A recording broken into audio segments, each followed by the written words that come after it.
मंगलवार रात्रि में एक दुखद घटना झांसी में घटित हुई। झांसी रानी लक्ष्मीबाई मेडिकल कॉलेज में छोटे बच्चों के एक नवजात शिशु का जो वार्ड होता है, जो कम वेट के बच्चे होते हैं, समय के पहले जो बच्चे पैदा हो जाते हैं, जिन बच्चों में गंभीर बीमारी हो जाती है, नवजात शिशु होते हैं, उन बच्चों का जो वार्ड था उसमें अचानक शॉर्ट सर्किट से आग लगने के कारण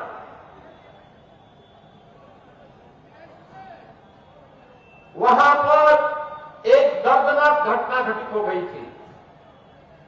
10 मासूम बच्चे उस अग्निकांड की चपेट में आ गए थे। तो उसी की व्यवस्था में वहां पर शेष 54 बच्चों को सुरक्षित निकाला जा सके और उन बच्चों को उपचार की व्यवस्था की जा सके,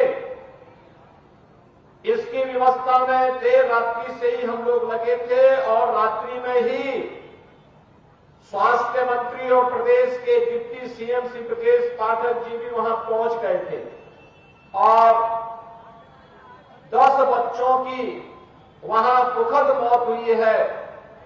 शेष बच्चे सुरक्षित हैं। वहां पे स्वास्थ्य विभाग की पूरी टीम, मेडिकल कॉलेज की पूरी टीम, प्रशासन और पुलिस प्रशासन की पूरी टीम सभी को सुरक्षित निकालने में सफल रही। लेकिन मेरी संवेदना उन सभी परिजनों के प्रति है जिन्होंने अपने मासूम बच्चों को खोया है और मुझे लगता है कि संवेदना के इस क्षण में हमारी संवेदना इस प्रकार की दुखद और दुर्भाग्यपूर्ण घटनाओं के प्रति होनी ही चाहिए। हमने पहले दिन कहा था उत्तर प्रदेश के अंदर, उत्तर प्रदेश की धरती को दंगा मुक्त बनाएंगे। उत्तर प्रदेश की धरती में कोई भी माफिया हो, वह खनन माफिया हो, वह नकल माफिया हो, वह वन माफिया हो, वह पशु माफिया हो, उससे सख्ती से निपटेंगे। और बहनों और भाइयों, आपने देखा होगा समाजवादी पार्टी को इससे पीड़ा होती है। नकल माफिया को भी बचाने के लिए वह कितनी एड़ी चोटी, आज भी आप देख लीजिए जितने बड़े दुर्दांत खतरनाक माफिया हैं वे सब सपा के गले के हार हैं। उन्हीं से इनकी आजीविका चलती है, उन्हीं के भरोसे ये लोग जीते हैं। और इसीलिए जब युवाओं के लिए सुचितापूर्ण तरीके से परीक्षाएं हो, जब सरकार उन युवाओं के हित के लिए कार्य करते, हमने तो पहले दिन कहा था कि युवाओं के भविष्य के साथ खिलवाड़ करने वाले के भविष्य के साथ फिर हम भी खिलवाड़ करेंगे। हमारे युवाओं के भविष्य के साथ किसी को खिलवाड़ करने की छूट नहीं मिलनी चाहिए। और मैं फिर कहता हूं, नकल माफिया के खिलाफ हम कार्रवाई करेंगे। किसी भी युवा के भविष्य के साथ खिलवाड़ करने की छूट नहीं देंगे किसी को भी। प्रतियोगी परीक्षाएं सुचितापूर्ण तरीके से संपन्न हो, इसके लिए माहौल सरकार भी बनाएगी, संबंधित चयन बोर्ड और आयोग भी उसके लिए पूरी प्रतिबद्धता के साथ कार्य कर रही है। अच्छे नौजवान जब सेवा में आएंगे तो विकास की गति को द्रुत गति से आगे बढ़ाने के साथ ही गरीबों तक शासन की योजना को पहुंचाने में भी अपना योगदान देंगे।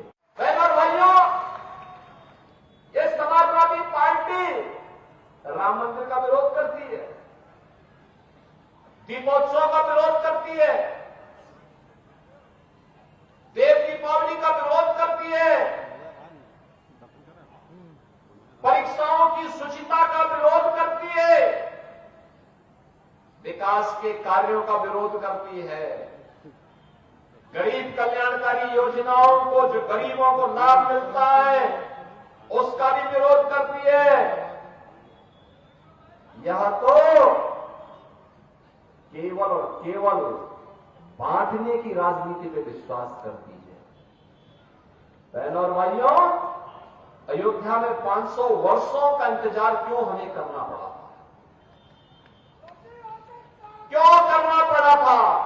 क्योंकि हम बटे थे। काशी में क्यों हमें अपमान झेलना पड़ा था? क्योंकि हम बटे थे। मथुरा में क्यों अपमान झेलना पड़ा? क्योंकि हम बटे थे। और जब बटे थे तो कटे थे। बटना नहीं है, एकजुट होना है। याद रखना, भारत की आज की सबसे बड़ी चुनौती है जाति के नाम पर बांटने वाले लोग देश के दुश्मन की तरह काम कर रहे हैं। ये आपको जाति के नाम पर बांटेंगे, तुष्टीकरण की नीति पर चलेंगे। दुर्भाग्य से अगर सत्ता कभी ऐसे लोगों को मिल जाती है तो गरीब हिंदू तक ही लगाई देखते रह जाता है, लेकिन कभी उसको शासन की योजना का लाभ नहीं मिल पाता है। आपने पिछले 10 वर्ष में देश के अंदर 7 साढ़े 7 वर्ष में उत्तर प्रदेश के अंदर देखा होगा 56 लाख गरीबों का मकान मिला, कोई भेदभाव नहीं।